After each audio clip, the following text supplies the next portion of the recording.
कैसे हैं आप लोग? तो पिछले क्लास में हमने देखा हुआ था जो स्टॉक मार्केट में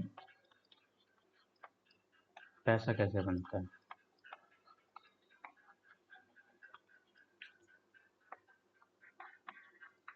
पैसा कैसे बनता है,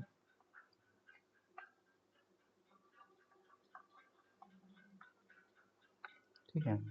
इसके बारे में हमने डिटेल में देखा हुआ था। तो अब नेक्स्ट स्टार्ट करते हैं जो स्टॉक मार्केट, एफडी, ये वर्सेस गोल्ड। ठीक है, कहाँ लगाएं अपना पैसा जो अच्छी रिटर्न दे सके। जैसे एक मिनट के लिए आप सोच लो, जो घर पे घर की बात सोच लो, ठीक है। तो एक सीन सोचो, आप घर पे बोलते हो, क्या बोलते हो, जो पैसा लगाना चाहते हैं। आप घर में बोलते हो कि स्टॉक मार्केट में पैसा लगाना चाहते हैं, ठीक है। तो पापा बोलते हैं बैंक में एफडी कर में से बैंक में एफडी डाल दो, सेफ रहेगा। दादी बोलती है बेटा सोना खरीदो, सोना कभी डूबता नहीं है, ठीक है। और दोस्त बोलता है यार स्टॉक मार्केट में लगाओ 10x मिलेगा, ठीक है। तीनों गलत नहीं है और तीनों पूरे सही भी नहीं है, ठीक है। आज हम इन तीनों को डाटा के साथ क्या करेंगे, कंपेयर करेंगे, ठीक है। और सबसे इम्पोर्टेंट आपके लिए क्या सही है ये भी हम बताएंगे। ओके, तो हम कंपेयर करना स्टार्ट करते हैं।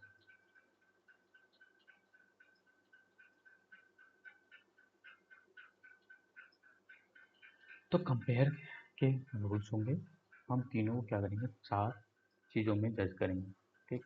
तीनों को क्या करेंगे, चार चीज़ों में जज करेंगे। पहला होता है आपका रिटर्न्स, कितना पैसा बढ़ेगा।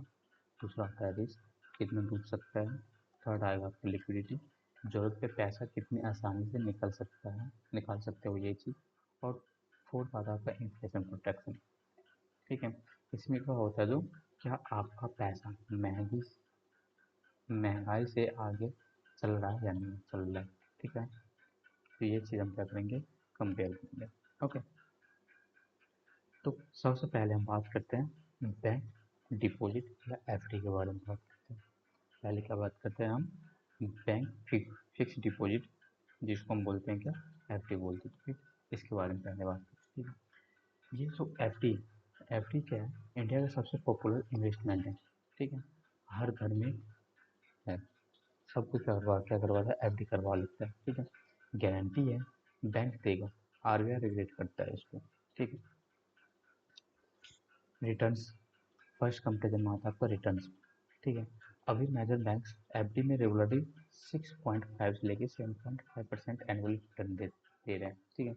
मान लो आप 1 लाख रुपये लगाया, 10 साल में क्या होगा, वन पॉइंट क्या होगा, 1.96 लाख कंपाउंडिंग के साथ मिलेगा, मतलब क्या होगा, डबल, 2x बोल सकते हैं इसको, ठीक है। अब रिस्क क्या है इसका, प्रैक्टिकली तो इसका रिस्क कोई जीरो नहीं, जीरो है। Out of 5 lakh DICG insurance cover होता है, ठीक है।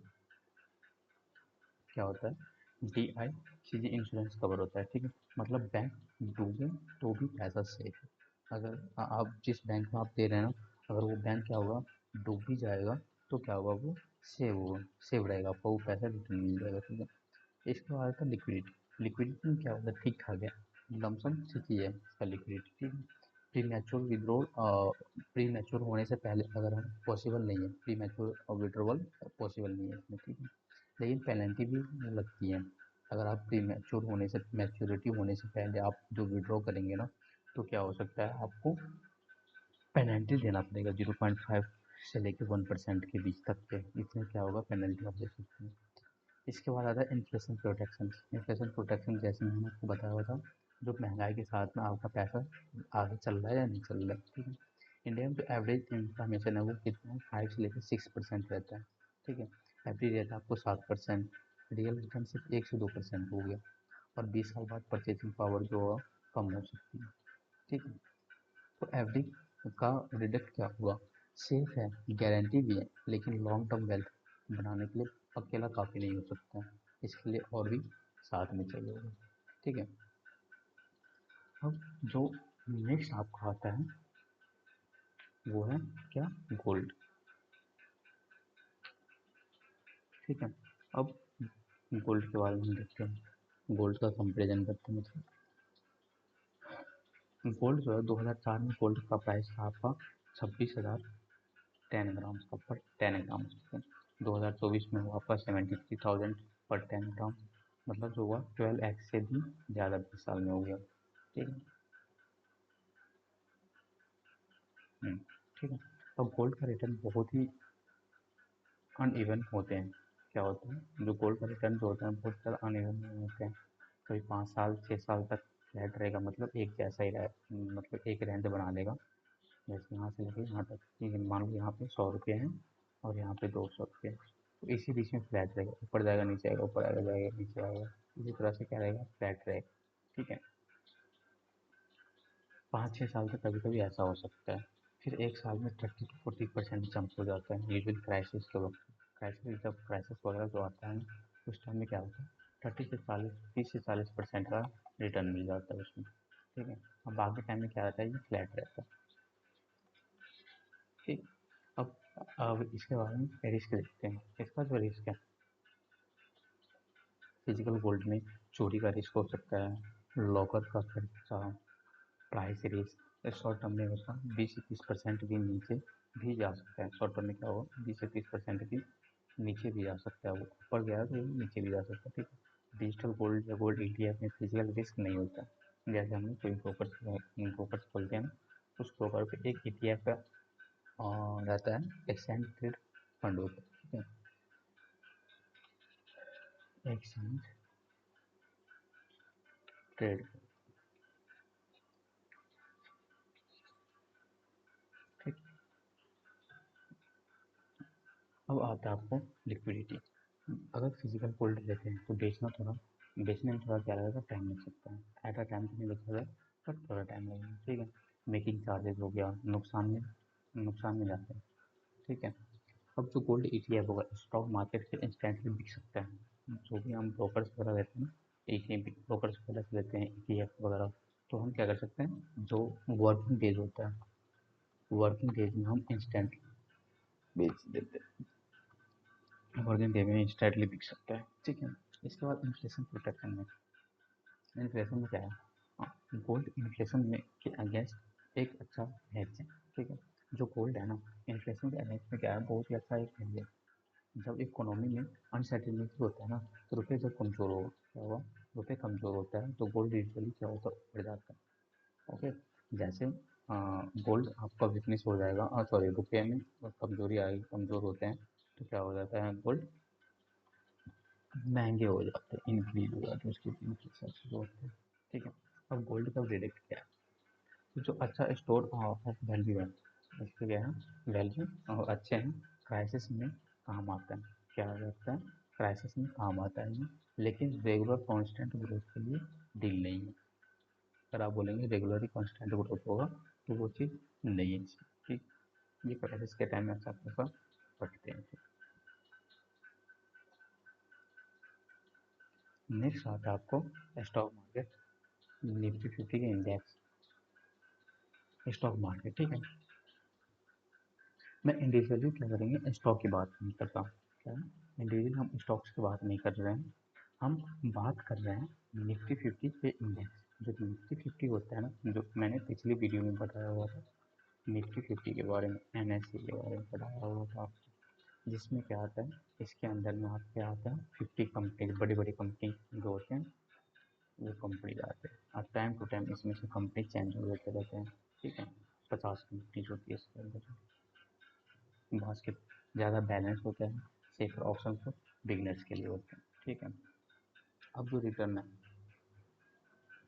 अब इसका रिटर्न से लेकर जो निफ्टी 50 में लास्ट 20 साल में 13 से लेकर 15% CAGR किया है। क्या देगा, 13 से लेकर 15% CAGR किया हुआ है। 1 लाख इन्वेस्ट करते हैं तो 20 साल में 15 से 20 लाख के बीच कितनी परसेंट आपको रिटर्न मिल सकते हैं।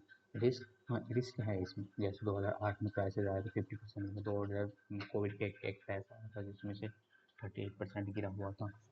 लेकिन दोनों बार जो गिरा हुआ था, फिर वापस जब नीचे आया था, स्टॉक मार्केट जब क्राइसिस हुआ था, जब नीचे आया था, फिर नीचे आने के बाद बढ़ गया था और अपना एक न्यू न्यू हाई भी बनाया हुआ था। ठीक है। न्यू भी बनाया हुआ था उसने। ओके। और लॉन्ग टर्म में 7 साल प्लस में निफ्टी में ऑलमोस्ट हर पीरियड में पॉजिटिव रिटर्न भी दिया हुआ है, नेगेटिव तो नहीं गया है, रिटर्न अच्छा खासा दिया हुआ है। ठीक है। इसमें लिक्विडिटी बहुत ही अच्छा है, इसका लिक्विडिटी है बहुत ही अच्छा है। स्टॉक मार्केट ट्रेडिंग आवर्स में इंस्टेंटली इसको हम क्या कर सकते हैं, बेच सकते हैं 1 से 2 दिन में पैसा अकाउंट में। मतलब देखिए, जैसे आपने स्टॉक्स को आज सेल कर दिया, सेल किया, तो क्या होगा, पैसा आपको आज अकाउंट में आ जाएगा। ठीक है, आज तो आ जाएगा, बट वो अभी T+1 डे में आ जाता है। T+1 डे मतलब जो वर्किंग डेज होता है ना, उसके 1 डे में आ जाते हैं, वर्किंग डे के +1 डे। ठीक है, इसमें आ जाता है, मेनली आप समझ लीजिए 1 से 2। ओके। अब इन्फ्लेमेशन प्रोटेक्शन क्या है, इन्फ्लेशन प्रोटेक्शन क्या है, सबसे स्ट्रॉन्ग होता है 13 से 15% रिटर्न के साथ इन्फ्लेशन के बाद भी रियल रिटर्न 7 से 9% बनता है। ठीक है, आराम से 13 से 14 15%। हाँ, तो एफ डी भी नहीं मिलता, एफ डी तो आपको कितना दे रहा है, 6 से लेके 7% दे रहा है, वो भी 7% वो उसको मिलता है जो उसमें काम कर रहे हैं, उस कंपनी उसको मिलता है। अब स्टॉक मार्केट्स का वे देखते हैं। ठीक है, हाइस्ट लॉन्ग टर्म रिटर्न्स है, लॉन्ग टर्म अच्छा खासा रिटर्न्स मिलता है। शॉर्ट टर्म रिस्क है थोड़ा सा, पेशेंस वाले के लिए सबसे पावरफुल टूल है जिसके पास पेशेंस है ना, मतलब आप आज पैसा लगा दिया, ठीक है, और 10 साल, 10 साल 10 ईयर्स प्लस छोड़ दीजिए, आपको बहुत अच्छा खासा रिटर्न मिलेगा, बहुत अच्छा खासा रिटर्न मिलेगा। ओके। इसके बाद हेड टू हेड कंपेरिजन देखेंगे दूसरे पैरामीटर को। ठीक है, तो इसका कंपेरिजन देखें, रिटर्न्स 20 साल में 2x के लगभग देगा ये। ठीक है, ये 12x के लगभग देगा, ये 15 से 20x देगा। रिस्क इसमें बहुत ही कम है, नहीं के बराबर ही बोल सकते हैं, इसमें थोड़ा मीडियम है, इसमें मीडियम से लेकर हाई तक है इसमें। ठीक है, लिक्विडिटी मीडियम है, लो मीडियम है, और इसमें लिक्विडिटी बहुत ही ज़्यादा है। और इन्फ्लेशन जो कवर करेंगे वो बहुत ही बेरली है इसमें। यस, हाँ, इसमें गोल्डन भी इन्फ्लेशन कवर हो जाता है, और इसमें तो अच्छा खासा कवर हो जा रहा है। Best for emergency, short term के लिए ठीक है, हेल्थ और सेफ्टी के लिए भी सही है, और लॉन्ग टर्म वेल्थ के लिए 50-50 अच्छा खासा है। तो आपके लिए क्या सही है, एज एंड गोल्ड के हिसाब से देखते हैं। ठीक है, तो हम जो देखेंगे, केस 4 केसेस देखते हैं। ठीक है, अगर केस वन में देखें, 20-30 साल के हैं आप, तो टाइम आपके पास है। ठीक है, मोस्टली स्टॉक इंडेक्स फंड लीजिए, 10% गोल्ड में डाल 3 से 6 महीने का खर्चा एफडी हो गया, और बाकी लॉन्ग टर्म के लिए स्टॉक्स में डाल देते हैं, आप डेल सकते हैं। ठीक है, अगर 40 से 50 साल के हैं तो रिस्क थोड़ा कम करो, स्टॉक्स में 50 से 60% डाल दो, बाकी एफडी प्लस गोल्ड में डालो, और स्टेबिलिटी को फोकस कर ज़्यादा करना हो। ठीक है, अब जो शॉर्ट टर्म गोल्ड, 1 से 2 साल, शॉर्ट टर्म गोल्ड क्या है, 1 से 2 साल के लिए स्टॉक अवॉइड करना है। ठीक है, एफडी या लिक्विड फंड्स बेटर ऑप्शन हो सकता है। ठीक है, बिल्कुल बिगिनर के लिए, जो बिगिनर्स है उसके लिए क्या है, पहले इमरजेंसी फंड रखना है 3 महीने। ठीक है, स्मॉल एसआईपी शुरू करना है, इंडेक्स, वो भी इंडेक्स फंड में। ठीक है, और 1 साल बाद नॉलेज और कॉन्फिडेंस के साथ आए और बढ़, 1 साल आप मतलब अच्छे खासा, मतलब इसके स्टडी पे ध्यान दो, फिर आके अपना इसमें रिस्क ले सकते हैं। ठीक है, अब जो हम आगे देखेंगे,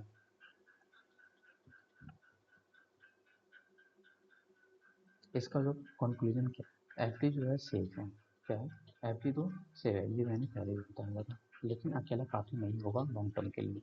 ये जो इन्फ्लेशन जो दिख रही है, जो बहुत ही कम है। ठीक है, गोल्ड अच्छा हेज है, हेज कर सकते हैं, लेकिन प्राइमरी इन्वेस्टमेंट नहीं होना चाहिए इसका। ठीक है, स्टॉक मार्केट में निफ्टी जैसा इंडेक्स जो होगा, लॉन्ग टर्म में सबसे अच्छा पावरफुल है ये।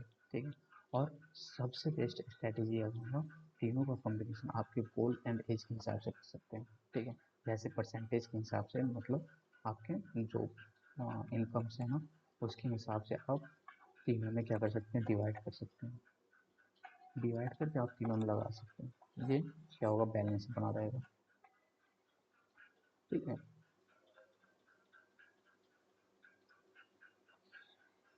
इसके बाद है आपका कॉल टू एक्शन का।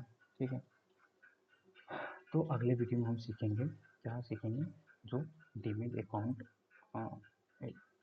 डीमेट अकाउंट क्या होता है और स्टेप बाय स्टेप कैसे खोले वो भी हम पढ़ेंगे। ठीक है, वो पहले प्रैक्टिकल स्टेप है इन्वेस्टिंग की दुनिया में घुसने का। ठीक है, जो हम डीमेट अकाउंट, मतलब जब हम स्टॉक मार्केट्स में जब इन्वेस्ट वगैरह को करेंगे ना, तो सबसे पहले अपने पास क्या होना चाहिए, डीमेट अकाउंट होना चाहिए। ये प्राइमरी है। ठीक है, लिंक स्क्रीन पे है प्लस। ओके, कमेंट में बताओ आपके घर में क्या पॉपुलर है, एफडी है, गोल्ड है, या स्टॉक मार्केट है। हम, ओके, थैंक यू। ये सारे नोट्स हम क्या करते हैं, टेलीग्राम ग्रुप में हम भेजते हैं। इसका नीचे में आपको क्या मिल जाएगा, लिंक मिलेगा, जाके आप ऐड हो सकते हैं। वो सारा नोट्स हम प्रोवाइड कर देते हैं। Thank you.